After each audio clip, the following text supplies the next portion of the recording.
Hello tout le monde et bienvenue dans ce nouveau tutoriel. Alors comme vous pouvez le voir, le cadre il a un peu changé tout simplement parce que je me suis mise dans ma chambre aujourd'hui, il y a un peu plus de lumière et comme il commence à faire chaud, les volets on les ferme dans le salon, enfin bref. Je suis par terre, ça va être fun. Aujourd'hui on va faire un tutoriel sur les filtres cyborg. Ça va être du coup un filtre qui ne va pas demander de compétences 3D, donc ça va être cool. On va obtenir un effet 3D sans pour autant avoir besoin d'un logiciel 3D et de compétences, donc c'est chouette. Comme d'habitude, à la fin du tutoriel, vous pourrez retrouver le filtre à télécharger sur mon compte Gumroad. Comme d'habitude, vous n'êtes pas obligé de l'acheter, hein. Ce tutoriel va être pour vous l'occasion d'apprendre à le faire vous-même, mais je sais qu'il y a des gens qui n'ont pas le temps et pas l'envie d'apprendre à faire eux-mêmes et qui préfèrent acheter la version finale. Donc comme ça, tout le monde est content. Ceux qui n'ont pas envie de débourser d'argent, vous pouvez l'apprendre à faire vous-même, et ceux qui n'ont pas le temps, vous pouvez acheter le filtre complet à la fin du tutoriel. Pour commencer, moi je me rends toujours sur Pinterest pour trouver des inspirations parce que c'est plus simple et ça donne du coup de l'inspiration. Donc j'ai fait ce tableau Pinterest que vous pourrez retrouver le lien dans la description de cette vidéo pour du coup trouver l'inspiration. C'est un peu sur ces idées-là qu'on va se baser. Personnellement, moi, mon premier filtre cyborg, que je vais vous mettre la vidéo juste à côté, c'est basé sur cette image-là, donc avec cette idée de projection du visage au-dessus du visage de la personne. Je trouvais ça très sympathique. Aujourd'hui, je vais vous montrer comment faire ça, mais je ne sais pas si ce sera le filtre final. J'aime bien l'idée d'avoir une luminosité dans les yeux. Et je pensais plutôt me baser sur des effets un peu moins imposants, comme là c'est un peu trop imposant. Je trouve un peu plus soft dans cette idée-là, peut-être de lignes autour du visage et du coup peut-être des cicatrices. Je ne sais pas encore. Généralement, quand je commence un filtre, je sais jamais comment ça va se terminer. On va voir un peu, mais je pense qu'on va plutôt se baser sur des effets comme ça, de, de visage creusé en fait. Et peut-être ajouter à la fin des effets lumineux sur les yeux. Donc vous choisissez l'outil trait. Moi j'ai mis en épaisseur 2, vous pouvez mettre plus, vous pouvez mettre moins. D'ailleurs je pense que je vais mettre plus pour les lignes principales et je vais faire deux tracés différents en fait. On va faire des tests.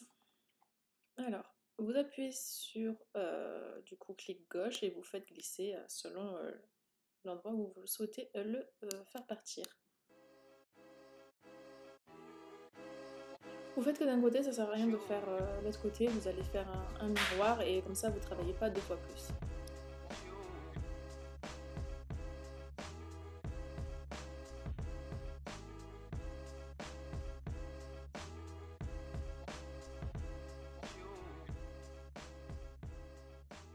Maintenant, ce qu'on va faire, c'est qu'on va ajouter des petits détails puisque là, c'est ce qui va donner un peu plus de vie à notre dessin. Donc du coup, on va faire un triangle ici et on va partir de l'outil polygone, on va lui mettre trois côtés et ça va nous faire un triangle.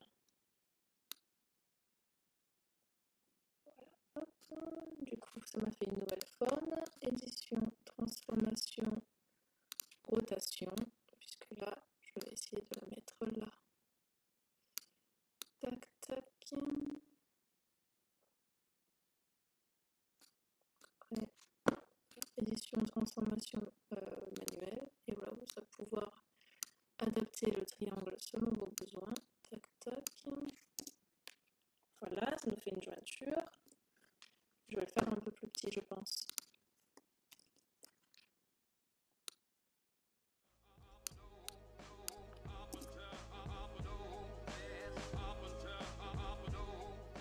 Ok, donc là en fait on va prendre toutes les formes, on va faire un groupe et on va le dupliquer.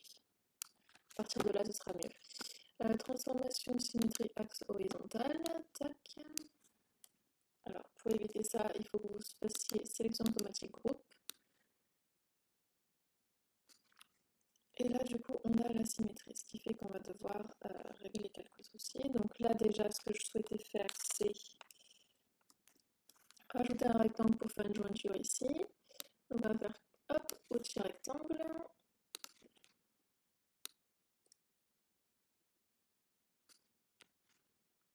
Voilà. Et ici, ici, ici.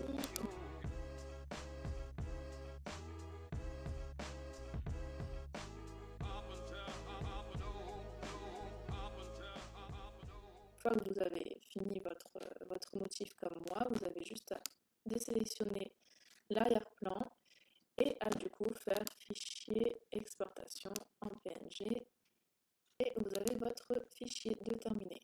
Rendez-vous maintenant sur SparkAR. Je pense que ce tutoriel je vais l'enregistrer en 2 fois parce que je rencontre beaucoup de problèmes aujourd'hui. Je viens de me rendre compte que l'enregistrement d'avant, le son bug. C'est toujours compréhensible mais c'est vraiment pas agréable. Donc je suis désolée, je fais au mieux. Du coup, on va créer un nouvel objet. J'avais déjà fait l'objet retouching, vous savez, je triche tout le temps sur mes vidéos, je mets toujours l'effet lissant sur la peau avant de commencer à parler. Du coup, on crée un nouveau face mesh que vous mettez dans le face tracker et que vous allez appeler Cyborg Face. Voilà. Vous mettez un matériel, créez un nouveau matériel, hop, Cyborg Face. Et du coup, à ce matériel que vous mettez, du coup, vous allez le mettre en physically based. Vous allez lui attribuer une nouvelle texture qui sera donc le Cyborg tutorial, le Cyborg Face que vous avez exporté de Photoshop. Et du coup, vous avez votre base. Donc, vous voyez que c'est à réadapter selon vos convenances, parce que là, forcément, ça va suivre les lignes du visage et du coup, ça va déformer un peu. Moi, je pense que du coup, je vais rebaisser ce niveau-là parce que ça touche ma bouche et ça serait mieux que ce soit un peu plus bas. En revanche, le reste, je suis plutôt satisfaite. Je vais enlever ça. Au lieu de faire un triangle, je vais faire un peu cet effet-là en bas, donc du coup une ligne droite. Et vers le haut, là, je pense que je vais enlever les effets sur le visage comme ça, sur les yeux, je n'aime pas du tout. On va rester un peu plus minimaliste.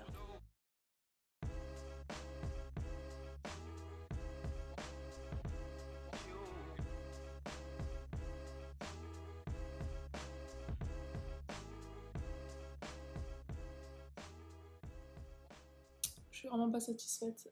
Je suis pas satisfaite parce que là, je trouve qu'on voit pas assez la différence. C'est-à-dire qu'on dirait que c'est un trait droit mais qui est pas droit. Il faudrait que je le descende un peu plus et que je le remonte comme ça.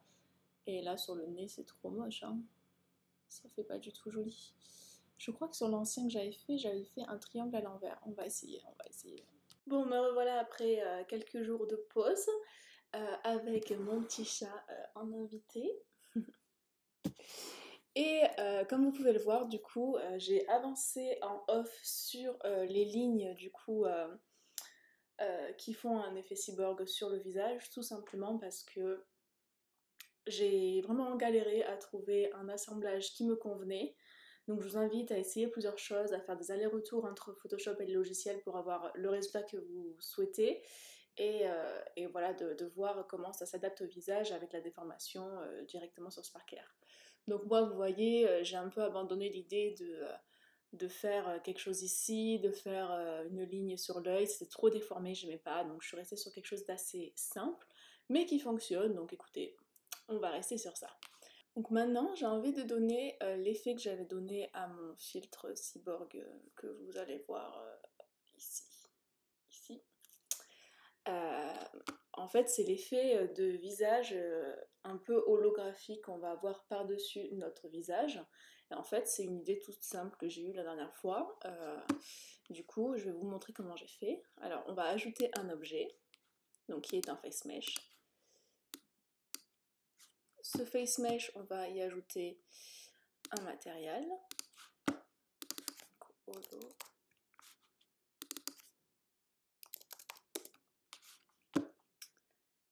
Et ce matériel, on va le mettre en add. Vous allez dans Physically Based. Et dans Physically Based, vous allez ajouter un environnement de texture. Pour ça, vous allez aller dans Add Assets, Environnement de texture, et vous allez prendre une de celles-ci. Moi, j'aime bien Machine Shop, du coup, je prends tout le temps elle. Ok. Et du coup, vous allez y ajouter Texture Machine Shop. Vous augmentez métallique. Et vous pouvez ajouter roughness, c'est pour rendre un peu plus mat l'effet si vous souhaitez. Et du coup, ce masque holographique, vous allez l'avancer un peu devant, tac, et vous voyez, il se met par-dessus comme ça, par-dessus le visage.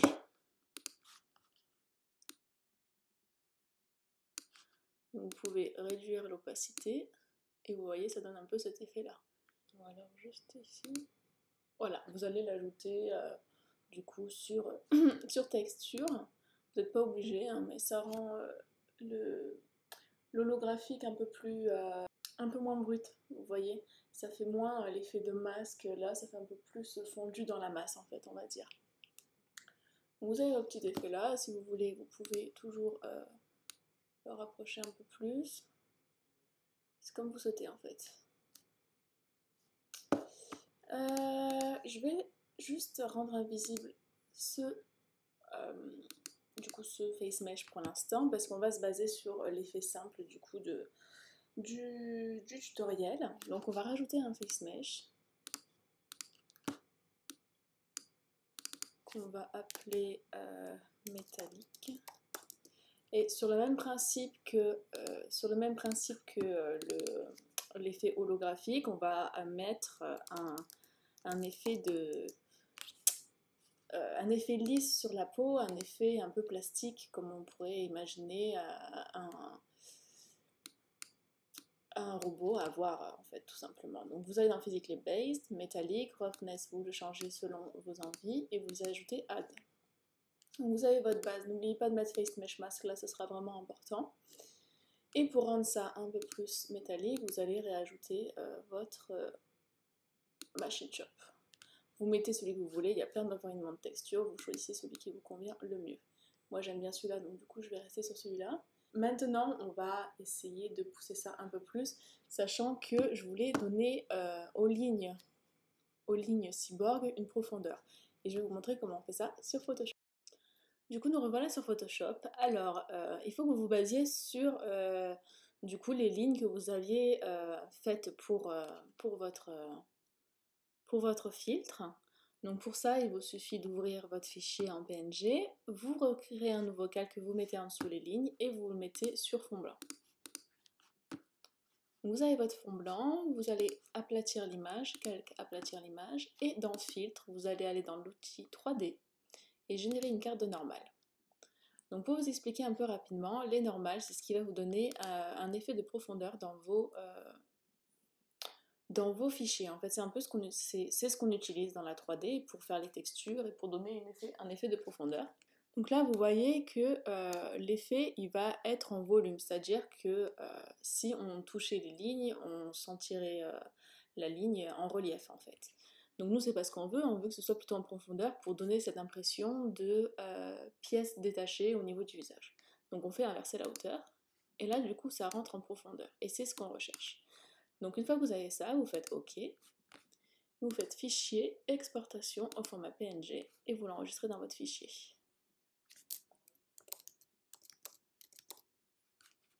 Pour ajouter votre carte de normale sur du coup vos lignes cyborg, vous allez dans Matériel et au lieu de laisser en flat, on va aller dans Physically Based. Dans Physically Based, on va ajouter la carte de normale ici. Donc nouvelle texture, et vous allez sur Normal Map. Donc là vous voyez pas grand chose, c'est normal puisqu'on n'a pas mis en place tout ce qui est roughness, etc. Il faut ajouter Environment. Pardon, Machine Shop et vous ajoutez Environment. Donc là vous avez vos lignes et comme j'ai mis sur Add, ça se met en blanc. Si vous restez sur Alpha, vous voyez que là du coup il y a un reflet et il y a du coup cet effet métallique dessus qu'on a ajouté. Donc à vous de voir comment vous ajoutez votre profondeur. Moi je pense que là du coup c'est pas mal. Donc ça donne quand même cet effet un peu plus de profondeur, du coup de lumière, et ça donne un côté un peu plus réaliste à cet effet cyborg que l'on cherche à recréer. Maintenant on va aller apprendre un peu à faire des animations. Alors moi je commence toujours à partir d'un format carré parce que le plane sur Spark.AR est directement en carré, du coup je me dis bah voilà, tant qu'à faire ça me fait moins de travail d'essayer de redimensionner une image à ce qu'elle soit à la bonne taille sur Spark.AR. Donc du coup ce que je fais c'est que je commence par un carré et je vais vous montrer, j'écris un texte.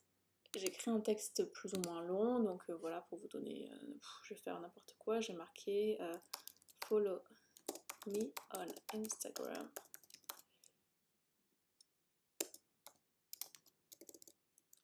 for more filters.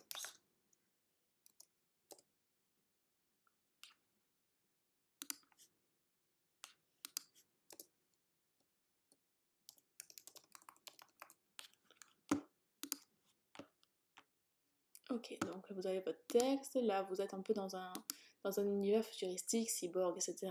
Donc moi j'étais partie sur un texte un peu plus futuristique, un peu plus texte que vous voyez sur les ordinateurs en fait, un peu voilà comme ça. Elle s'appelle Silk Screen et elle doit être disponible sur Dafont parce que la plupart des tutos que j'utilise sont sur Dafont. Donc du coup vous avez votre texte là. Moi, ce que je veux, c'est que, d'ailleurs, le texte ne sera pas forcément lisible selon comment je veux le mettre en place, mais je veux que le texte y défile. Donc en fait, ce que je vais faire, c'est que je veux pas qu'il y ait de blanc, donc je vais copier-coller le texte pour que ça remplisse l'espace, en fait, tout simplement.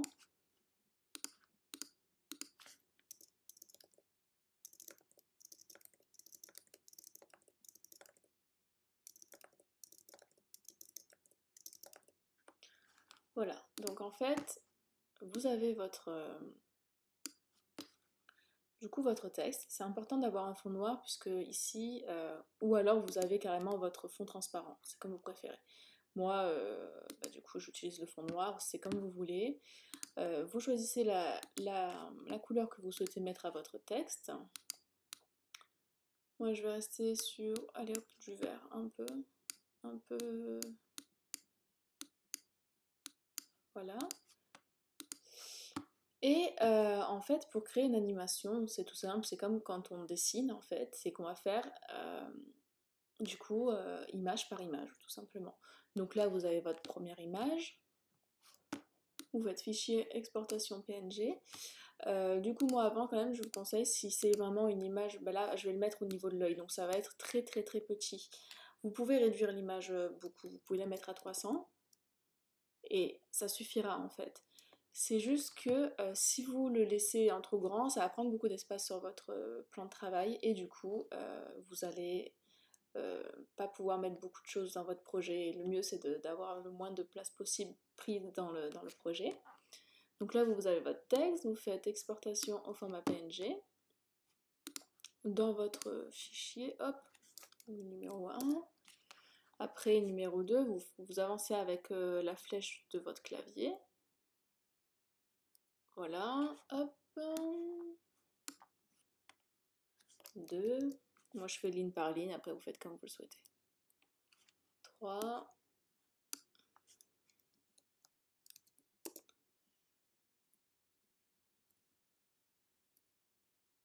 Et 4.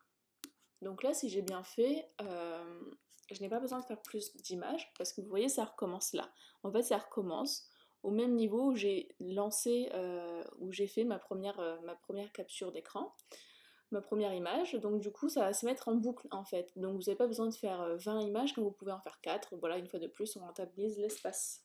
Du coup, je viens d'ajouter les iris des yeux. C'est dans l'œil qu'on va mettre du coup le texte.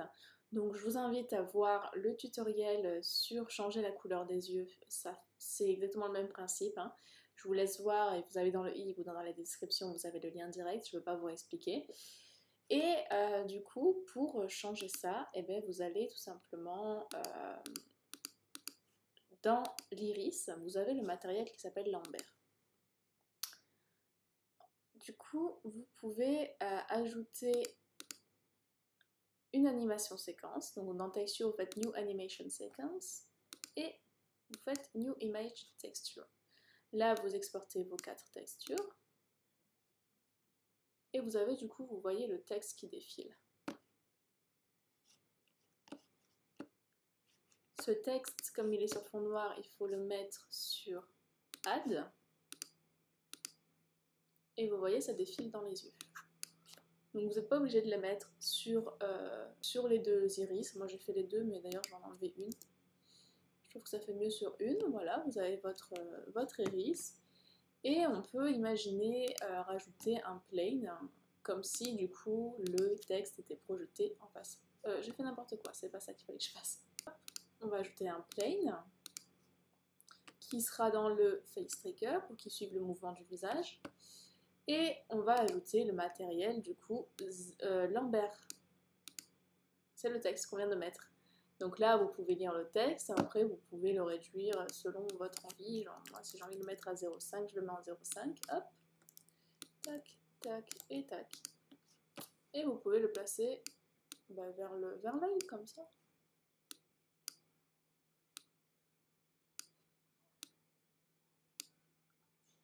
Comme si vous aviez l'écran devant l'œil. Peut-être pas autant devant, mais... Voilà, donc du coup on a cet effet d'animation, vous voyez ça fait une boucle, hein. Vraiment j'ai fait que 4 frames et on arrive quand même à un bon résultat. Plutôt satisfaite, je sais pas ce que vous en dites, hein, mais c'est pas mal. Moi ce que j'avais rajouté du coup dans l'œil c'était un petit halo pour vraiment mettre l'accent sur l'œil, pour que ça fasse un peu un effet lumineux, comme s'il y avait une lumière qui sortait de l'œil. Alors là, vous voyez, un problème, c'est normal, c'est parce que j'ai oublié d'enlever ça, right to left. Hop, et comme je ne l'ai pas enlevé dans le bon truc, ça ne va pas marcher. Voilà, donc là, ça n'efface plus le truc en dessous. Alors, sur Photoshop, vous allez prendre le pinceau et vous allez mettre dureté 0, épaisseur, que ça remplisse un peu le cadre noir. Vous allez être au milieu et vous faites ça. Donc c'est quand même mieux quand vous avez opacité 100%. Donc voilà, vous avez votre halo tout simplement. Vous enlevez le cadre noir en dessous. S'il est toujours là, c'est pas grave, on mettra un add dessus. Et écoutez, la couleur, on va la laisser comme ça. On la changera directement dans Sparker. Donc exportation PNG. Et vous l'enregistrez dans votre dossier. Ici, vous allez faire un nouveau plane.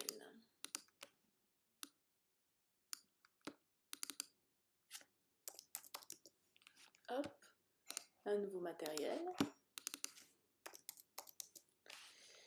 Et vous allez le mettre en flat. Nouvelle texture et vous mettez votre halo.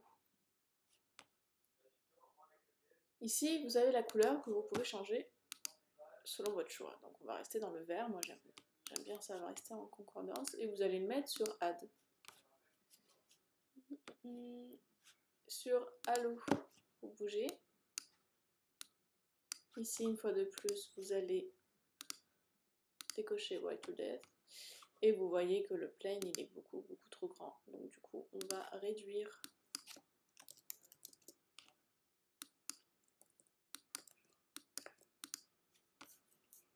et vous placez devant l'œil.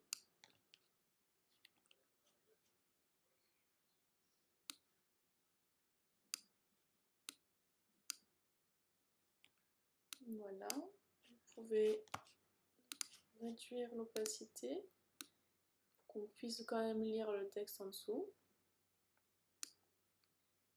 Et vous avez votre filtre cyborg, qu'est-ce que vous voulez de plus? Je pense qu'on est bon là. Alors vous voyez, si vous réactivez le filtre holo que j'ai fait tout à l'heure, enfin le face mesh holo, vous avez la superposition dessus. Voilà, vous pouvez la garder ou pas, sachant que moi quand je fais ça, j'enlève le côté métallique en dessous pour pas qu'il y ait un doublement métallique, ça fait un peu trop je trouve. Donc du coup vous avez soit cette option 1, vous avez le visage par-dessus du coup, qui va recouvrir votre visage en façon holographique, ou alors vous avez la version numéro 2,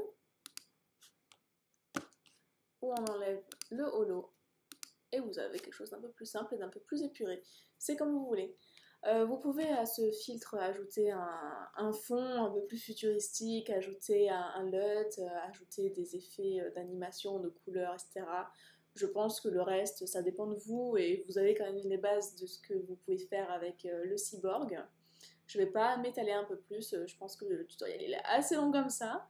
Et écoutez, j'ai hâte de voir vos filtres cyborg. Si vous voulez acheter ce filtre, ben, rendez-vous sur mon Gumroad. Comme d'habitude, si cette vidéo vous a plu, je vous invite à laisser un commentaire, un petit like et à vous abonner. Hein. J'essaye de faire des tutos un peu toutes les semaines. J'avoue que là j'ai fait une petite pause parce que ben, j'avais besoin de temps pour moi, mais généralement je fais une vidéo par semaine. Je vais de temps en temps faire des vidéos qui ne sont pas des tutoriels, mais voilà, qui sont des vidéos où je vous montre le processus de création d'un filtre, des vidéos toujours sur le thème des filtres, mais un peu en dehors des tutos, voilà. Donc bah, écoutez, hâte de vous retrouver pour une prochaine vidéo. Et si vous avez des suggestions de tutoriels, si vous avez des idées de vidéos, n'hésitez pas en commentaire à me mettre tout ça, je serai ravie de voir vos suggestions. À plus tard!